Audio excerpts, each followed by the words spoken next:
নমস্কার, আমি অলিভ আর আমার ওয়াইফ শর্মিলা। আজকে আমরা দুজনে মিলে রাঁধবো বাঙালির নস্টালজিয়া শুক্তো। শুক্তো? ওরে বাবা, সে তো ভারী শক্ত। একদমই নয়, নিয়মকানুন মেনে রাঁধলে এটা খুব সহজ রান্না। দেখতেই পাচ্ছেন, কথা বলতে বলতে আমাদের নারকেল কোড়া কমপ্লিট। এবার একটু সর্ষে আর পোস্ত শিলে বেটে নিন। এটা আপনারা গ্রাইন্ডারেও করতে পারেন, কিন্তু শিলে বাটা জিনিসের স্বাদই আলাদা।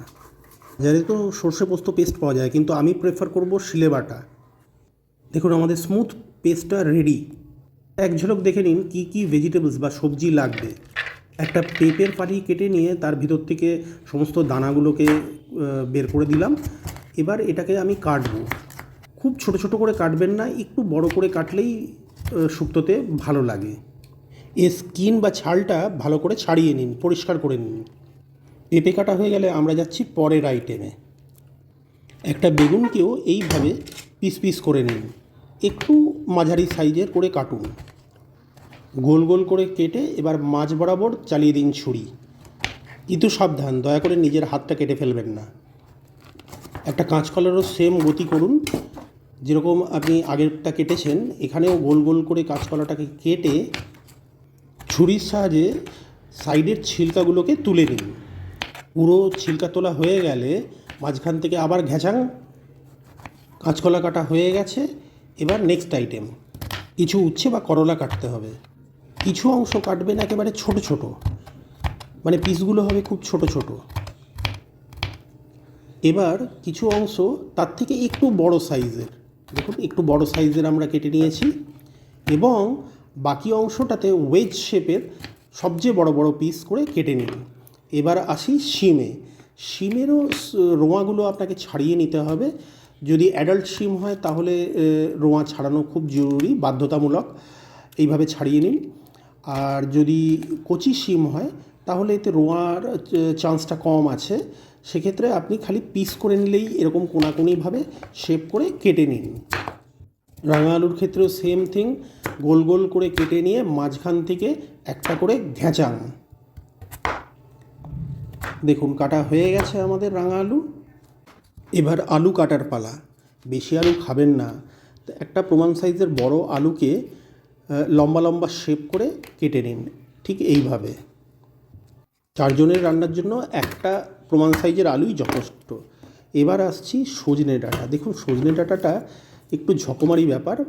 এই কাটতে গিয়ে একবার করে ছিলকে ছাড়িয়ে নিতে হবে, এবং পরে দেখবেন নখ দিয়েও বাকি অংশগুলো, কারণ এই কাটতে গেলে পুরো ছিলকাটা ছাড়ানো হয় না।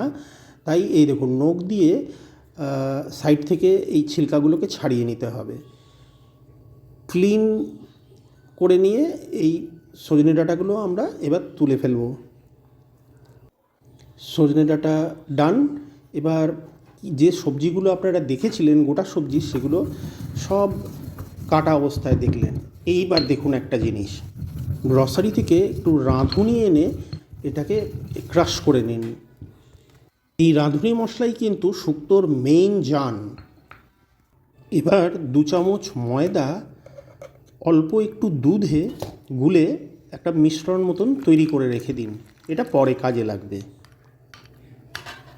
মিশ্রণ রেডি। এবার ঝটপট একটা পাত্রে আলু, সজনে, পেঁপে, শিম, রাঙা আলু তুলে নিন এবং পরিমাণ মতন জল দিয়ে দিন। এগুলোকে এবার আমরা ঢাকা দিয়ে সেদ্ধ করব, লো আছে 15 মিনিট। সেদ্ধ হতে থাক, ততক্ষণে আমরা অন্য কাজ করি। কড়াইতে তেল দিয়ে প্রথমে কিছু ডালের বড়ি আমরা ফ্রাই করে নিচ্ছি, ভেজে নিচ্ছি। ভাজা হয়ে গেলে এগুলোকে তেল ঝরিয়ে তুলে নিলাম। এবার ভেজে নিন উচ্ছে বা করলার টুকরোগুলো, বেশ ভালো করে ভাজবেন। ভেজে এগুলো ভাজা ভাজা হয়ে গেলে এগুলোও আমি তেল ঝরিয়ে তুলে নিচ্ছি আমরা। এবার নেক্সট আইটেম, কাঁচকলা আর বেগুন একসাথে ছেড়ে এতে কিন্তু অল্প একটুখানি নুন আর সামান্য পরিমাণে হলুদ দিয়ে এগুলোকে ভালো করে ফ্রাই করুন। ফ্রাই হয়ে গেলে দুটোই আবার তুলে নেবেন। ততক্ষণে দেখে নিন সবজি সেদ্ধর কী অবস্থা। সেদ্ধ হয়ে গেছে, জল ঝরিয়ে নিন যতটা সবজি আছে। জল ঝরানো হয়ে গেলে ওই যে জলটা, ওইটাকে স্টোর করে রাখুন। এই জলটা পরে কাজে লাগবে। ততক্ষণে কাঁচকলার বেগুন ভাজা হয়ে গেছে, এগুলোকেও আমি তুলে নিচ্ছি। ভাজা সেদ্ধ সব হয়ে গেছে, এবার চলুন মেইন রান্নাতে যাওয়া যাক। তেজপাতা ফোড়ন দিন তেলে, আর তার সঙ্গে দিয়ে দিন অল্প 5 ফোড়ন। ভালো করে ভাজা ভাজা হয়ে গেলে একটু জিঞ্জার পেস্ট বা আদা বাটা এর সঙ্গে মিশান। যেমন যে আদা পেস্ট পাওয়া যায় সেটা যথেষ্ট ভালো, ইউজ করতে পারেন। এইবার দিয়ে দিন সেই পেস্টটা, সর্ষে পোস্ত বাটা পেস্টটা। কষাতে কষাতে বাটি ধোয়া জলটা দিয়েও ফ্রাই করুন। তেল ছাড়তে শুরু করে দিয়েছে, প্রথমে দিয়ে দিন আলুগুলো। এগুলো রান্না হতেই সবচেয়ে বেশি সময় লাগে, তাই এটাকে সবার প্রথমে দিয়ে একটু ফ্রাই করুন। শুধু তাই নয়, এটাকে একটু ঢেকে 3-4 মিনিট ফ্রাই হতে দিন। ভাজাটা কিন্তু অবশ্যই লো আঁচে করবেন।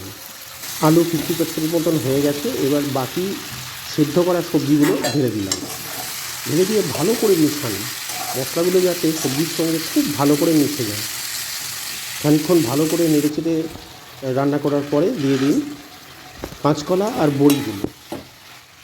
খানিকক্ষণ রান্না করার পর এবার দিয়ে দিন স্বাদ অনুসারে নুন এবং চিনি। আপনারা যতটা নুন চিনি খেতে অভ্যস্ত ঠিক ততটাই দেবেন। সময় নিয়ে রান্না করলে এর স্বাদ হবে অপূর্ব। এবার কোরানো নারকেলটা দিয়ে দিলেন, গ্রেটেড কোকোনাট, এবং ভালো করে এটাকে মিশিয়ে দিন।